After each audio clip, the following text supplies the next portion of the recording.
여러분, 지난 2월에 연말정산 결과 받아보셨습니까? 저도 직장 다닐 때는 매년 이맘때가 되면 기대 반, 걱정 반이었습니다. 주변 동료들이 하나씩 결과를 공유하기 시작하면 그때부터 슬슬 불안해지거든요. 어떤 동료는 120만원 환급받았다고 좋아하고 또 어떤 직원은 50만원 더 냈다고 울상이고, 저도 그 사이에서 내 환급액이 얼마나 될까 두근거리며 기다린 적이 많았죠. 그런데 막상 통보받고 나면 허탈할 때가 더 많았습니다. 분명히 연금저축도 넣고 의료비도 썼고 카드도 열심히 긁었는데 돌아오는 건 고작 12만원. 옆팀 이대리는 200만원 가까이 환급받았는데 나는 왜 이것밖에 안 되나 싶은 거죠. 그 차이가 어디서 왔는지 그 시절엔 몰랐습니다. 세금은 내는 것이지 돌려받는 게 아니라고 그냥 체념했죠. 그런데 지금 생각하면 그건 제 무지였습니다. 아는 사람은 분명히 챙기고 있었거든요. 올해 정부가 국민성장펀드를 출시했습니다. 이름만 들으면 뭔가 거창한 것 같지만 핵심은 단 하나입니다. 내가 넣은 돈의 일부를 국가가 세금으로 돌려주고 거기서 번 수익에는 세금을 안 매긴다는 겁니다. 이중 혜택이죠. 그런데 이게 연봉에 따라 환급액이 최대 10배까지 차이가 납니다. 모르면 적게 받고 알면 많이 받는 구조입니다. 안녕하십니까? 저는 금융권 현장에서 40년 가까이 일하다가 지난해 정년퇴직을 했고 지금은 작은 경제연구소를 운영하면서 직장인들과 자영업자들의 자산관리 상담을 해드리고 있는 이 소장입니다. 저는 올해 67입니다. 세제정책과 금융상품 분석 업무를 오래 해왔습니다. 그 현장에서 사람들이 혜택을 모른 채 지나치는 걸 수도 없이 봐왔습니다. 그래서 오늘은 제가 직접 계산해봤습니다. 여러분, 연봉에 따라 실제로 얼마를 돌려받을 수 있는지 숫자로 말씀드리겠습니다. 이 이야기가 여러분의 자산을 지키는 데 도움이 된다면 구독과 좋아요로 함께 해주십시오. 그리고 여러분의 연봉은 세액 공제율 기준에서 어느 구간에 해당합니까? 댓글로 남겨주시면 제가 직접 조언해드리겠습니다. 자, 지금부터 국민성장펀드의 4가지 절대 공식을 말씀드리겠습니다. 먼저 이 상품의 뼈대부터 말씀드리겠습니다. 국민성장펀드는 정부가 국민의 자산 형성을 돕기 위해 설계한 정책형 투자 상품입니다. 쉽게 말씀드리면 내가 이 펀드에 돈을 넣으면 2가지 혜택이 동시에 생깁니다. 하나는 납입한 금액의 일부를 연말정산에서 세금으로 돌려받는 세액공제 혜택입니다. 또 하나는 이 펀드에서 발생한 수익에 대해 이자소득세 15.4%를 아예 안 낸다는 비과세 혜택입니다. 이 2가지가 합쳐지면 장기적으로 일반 적금이나 펀드보다 훨씬 유리한 구조가 됩니다. 저는 이걸 2개의 엔진이라고 부릅니다. 앞 엔진은 당장 올해 환급금으로 체감됩니다. 뒷 엔진은 10년, 20년 후에 진짜 위력이 드러납니다. 그런데 이 엔진의 출력이 연봉에 따라 다릅니다. 그게 핵심입니다. 앞으로 제가 말씀드리는 공식을 잘 따라오시면 본인이 실제로 얼마를 돌려받을 수 있는지 스스로 계산할 수 있게 됩니다. 이 공식을 모르면 동료가 90만원 환급받을 때 여러분은 그냥 지나치게 됩니다. 제가 그 현장을 수십 년 봐왔습니다. 가장 먼저 알아야 할 건 내가 이 상품에 가입할 자격이 되는지입니다. 국민성장펀드는 기본적으로 근로소득자와 사업소득자라면 대부분 가입이 가능한 것으로 알려져 있습니다. 연간 소득 기준과 금융소득 요건이 있어 일부 고액 금융소득자는 제한될 수 있습니다만 일반적인 직장인과 자영업자라면 해당 사항이 없다고 보시면 됩니다. 연간 납입한 돈은 현재 알려진 바로는 최대 600만원 수준으로 설계된 것으로 전해지고 있습니다. 매월로 나누면 50만원 한도죠. 제가 근무하던 곳에서도 이런 상품이 나올 때마다 한 가지 패턴이 반복됐습니다. 출시 초기에 가입한 사람들이 가장 유리한 조건을 받는다는 겁니다. ISA, 즉 개인종합자산관리계좌가 2016년에 처음 나왔을 때도 마찬가지였습니다. 초기에 가입한 사람들은 비과세 한도와 조건이 훨씬 좋았지만 나중에 들어온 분들은 조건이 점점 줄어들었죠. 국민성장펀드도 같습니다.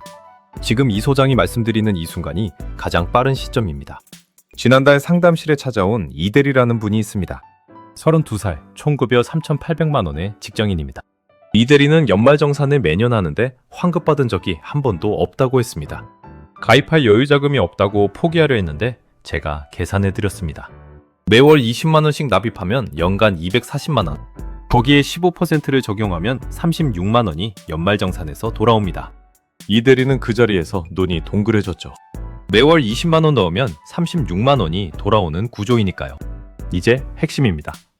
내 연봉이면 얼마를 돌려받느냐는 질문, 이게 오늘의 본론입니다. 세액공제율은 연봉 구간에 따라 다릅니다. 현재 알려진 구조에 따르면 총급여 5,500만 원 이하인 분들은 납입액의 15%를 공제받습니다. 5,500만 원을 초과하는 분들은 12%입니다.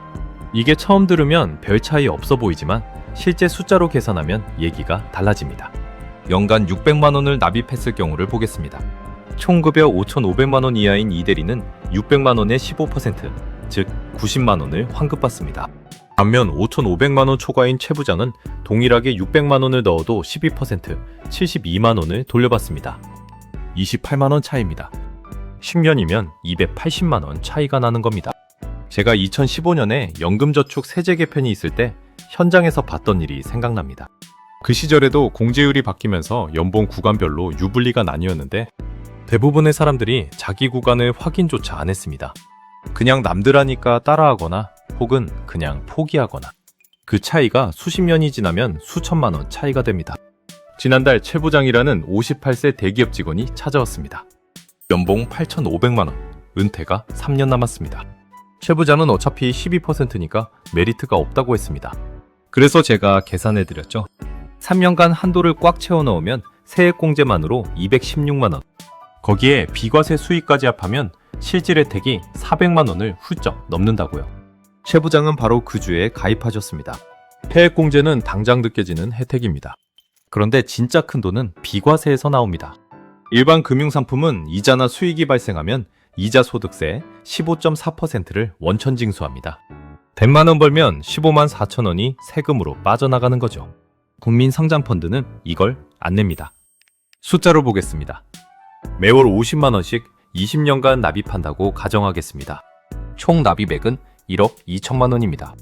연평균 수익률 5%로 운용된다고 하면 세금을 내는 일반 펀드와 비과세 펀드의 20년 후 차이가 2천만 원 이상 벌어집니다. 복리로 불어나는 세금 면제 효과가 시간이 갈수록 기하급수적으로 커지기 때문입니다. 처음 몇 년은 차이가 작아 보입니다.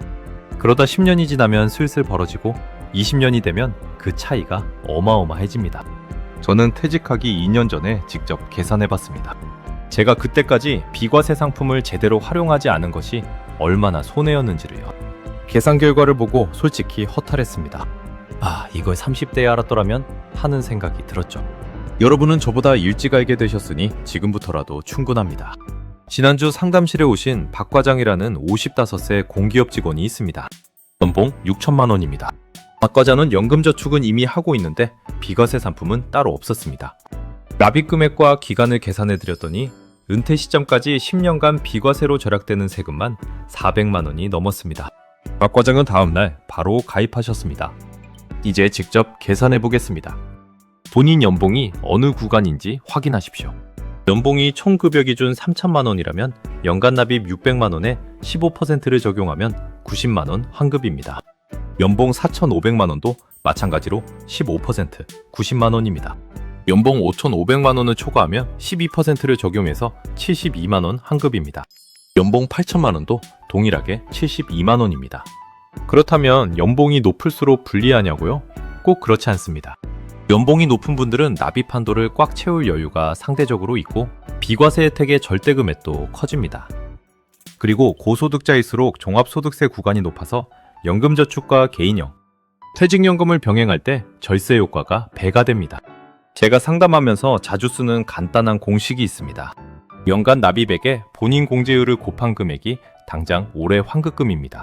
그걸 매년 복리로 쌓고 거기에 비과세 수익을 더하면 그게 20년 후 여러분의 숫자입니다. 이게 어렵습니까? 사실 어렵지 않습니다. 자기 연봉 확인하고 공제율 확인하고 납입 한도 맞춰서 가입하면 됩니다. 모르는 게 손해입니다. 가입은 생각보다 간단합니다. 크게 두 가지 방법이 있습니다. 은행, 증권사, 보험사 창구를 방문하는 방법이 있고 스마트폰 앱으로 비대면 가입하는 방법이 있습니다. 직접 담당자를 만나서 상담받고 가입하는 창구 방식은 시간이 걸리지만 궁금한 점을 바로 물어볼 수 있어 처음 가입하시는 분들께 낫습니다. 스마트폰 앱은 각 금융사 앱에서 국민성장펀드를 검색하면 가입 화면으로 연결됩니다. 저는 개인적으로 처음 가입하실 때는 창구를 권합니다. 이유가 있습니다. 비대면으로 가입하면 수수료 구조를 꼼꼼히 따지기 어렵기 때문입니다. 제가 근무하던 곳에서도 이런 상품이 출시되면 일부 금융사들이 수수료가 높은 상품으로 안내하는 경우가 있었습니다. 겉으로 보면 조건이 비슷해 보여도 연간 운용 수수료 차이가 0.5%만 나도 20년이면 큰 돈입니다. 가입 전 반드시 확인하실 것이 있습니다. 연간 총 비용 비율이 얼마인지 물어보십시오. 1% 이하가 적정합니다. 그리고 어떤 자산에 투자되는 상품인지도 확인하십시오. 원금 보장 여부, 주식 편입 비율, 채권 비율을 꼭 확인하고 본인 성향에 맞는 걸 고르시면 됩니다. 최근 상담실에서 만난 분 중에 수수료만 낮은 걸 고르다가 수익률이 너무 낮은 상품에 가입한 경우도 있었습니다. 수수료와 수익률 두 가지를 반드시 함께 보셔야 합니다. 국민성장펀드가 가장 강력해지는 순간은 다른 세제 혜택 상품과 함께 쓸 때입니다. 여러분이 이미 연금저축을 하고 계신다면 어떻게 됩니까? 연금저축은 연간 600만 원 한도에서 세액공제를 받습니다. 개인형 퇴직연금 IRP는 여기에 추가로 300만 원 한도가 더 생깁니다. 국민성장펀드는 이 두 상품과 별도의 세제 혜택을 제공하는 것으로 알려져 있습니다. 즉, 세 가지를 병행하면 세액공제 한도가 각각 별도로 적용될 수 있다는 겁니다. 이게 왜 중요하냐고요? 연금저축으로 600만 원 공제, IRP로 300만 원 추가 공제, 국민성장펀드로 또 별도 공제를 받는다면 연간 절세 효과가 200만 원을 훌쩍 넘을 수 있습니다. 제가 박 과장과 상담할 때 이 세 가지를 조합해드렸더니 박 과장이 그동안 연봉 올려달라고 회사에 싸웠는데 이 방법이 더 낫겠다고 하더군요. 맞는 말입니다. 연봉 200만 원 더 받으면 세금 더 내야 하지만 세제 혜택 상품을 잘 쓰면 그보다 더 큰 실질 이익이 생깁니다. 단, 조합 시 반드시 확인하실 게 있습니다. 각 상품의 납입 한도가 중복 적용되는지 별도 적용되는지를 가입 전에 금융사에서 꼭 확인하십시오. 이 부분은 계정 내용에 따라 달라질 수 있으므로 반드시 최신 정보를 확인하시길 권합니다. 모르고 중복 납입했다가 공제 혜택을 못 받는 경우도 있습니다. 반드시 담당자에게 직접 물어보시기 바랍니다. 마지막으로 꼭 말씀드려야 할 주의사항이 있습니다. 국민성장펀드를 가입할 때 가장 큰 실수가 중도 해지입니다. 세액공제를 받고 중도 해지하면 그동안 환급받은 세금을 토해내야 합니다. 여기에 가산세까지 붙을 수 있습니다. 저는 상담하다 보면 이런 경우를 자주 봅니다. 당장 급한 돈이 생겨서 해지했다가 환급받은 것보다 더 많이 세금으로 내는 경우죠. 그래서 이 상품은 쓰지 않아도 되는 여유자금으로 납입하셔야 합니다. 납입 금액을 무리하게 잡지 마십시오. 매월 20만 원이든 30만 원이든 본인이 지속할 수 있는 금액으로 꾸준히 납입하는 게 한 번에 많이 넣었다가 해지하는 것보다 훨씬 낫습니다. 다시 한번 말씀드리겠습니다. 국민성장펀드의 핵심은 세액공제와 비과세 이 두 가지입니다.